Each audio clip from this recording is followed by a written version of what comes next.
This channel does not promote any violent, harmful, or illegal activities. All content provided by this channel is meant for an educational purpose only.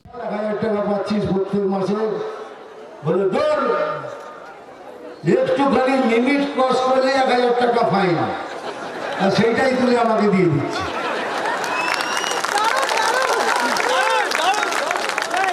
এটা সত্যি কথা বলছি, আমাকে বলেছে নিজে। আপনি বলুন না 1000 টাকা নেবেন, 1000 টাকায় আপনার যে ছেলের বিবেক আছে, যে দুর্নীতি করতে চায় না, সে কি করবে?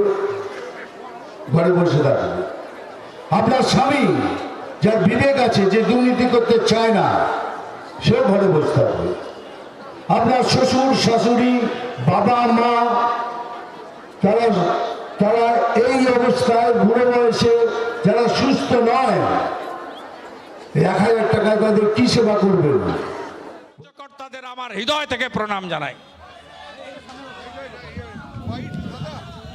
সমস্ত আমাদের কার্যকর্তাদিকে অনুরোধ করব, আস্তে আস্তে নিজের গাড়িতে চলে যান, গাড়ি ধরে আস্তে আস্তে বাইরে যান, ভিড় করবেন না, রাস্তাটি ক্লিয়ার করে দেন।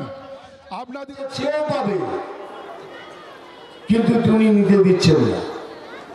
আমি কত চেষ্টা করেছি যেভাবেই ওকে 5 লাখ টাকা ওদের পাইয়ে দিই, উনি নিতেই দিচ্ছেন না। সমস্ত হসপিটালকে বলে দিয়েছেন যদি নেন তাহলে আপনাদের ফাইন করে দেবো।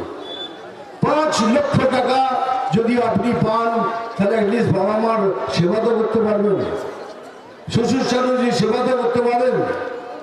এই 5 লক্ষ টাকা আয়ুষ্মান ভারত যেদিন বিজেপি সরকার আসবে, আমি একা নিজে দাঁড়িয়ে আয়ুষ্মান ভারত আপনাদের জন্য করে দেব।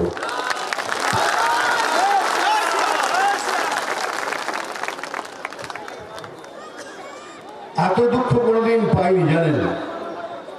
যখন শুনলাম আজকে একটা বাড়িতে, বাঁকুড়ার বাড়িতে তাদের জ্বলিয়ে পুড়িয়ে মারার চেষ্টা করা হয়েছে, ভাবতে পারেন? হতে পারে তাদের জ্বলিয়ে পুড়িয়ে মারার চেষ্টা করা হয়েছে। এখানে সরস্বতী পুজো করতে দিচ্ছেন না কেন? এই বিবাদটা কবে থেকে এলো? যবে থেকে এই সরকার এসছে তবে থেকে হিন্দু মুসলমানদের বিবাদ বেড়ে গেছে। দেখুন, তার আগে তো আমরা সবাই ছিলাম, যে যার ভোট করেছেন, যে জিতেছেন, কিন্তু এখন দেখুন কোথায় যেন মনে হচ্ছে কোথায় একটা দাঁড়ির টান এসে গেছে। কিন্তু বললাম আমরা মুসলমান বিরোধী নই। আমি জানি মুসলমান ভাই বোনরা বিজেপিকে ভোট করবে না, তবু বলছি আমরা মুসলমানদের বিরুদ্ধে নই, আমরা ভারতীয় মুসলমানদের বিরুদ্ধে নই। কিন্তু যারা এখানে বসে এখানকার ক্ষতি করতে চান, তাদের বিরুদ্ধে আমি আর তাদের ঝেঁটিয়ে এই দেশ থেকে তাড়াবো।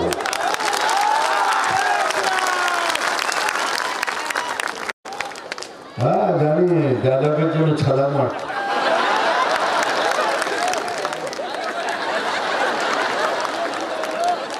না বলবো না, এবার ডায়লগ বলবো না।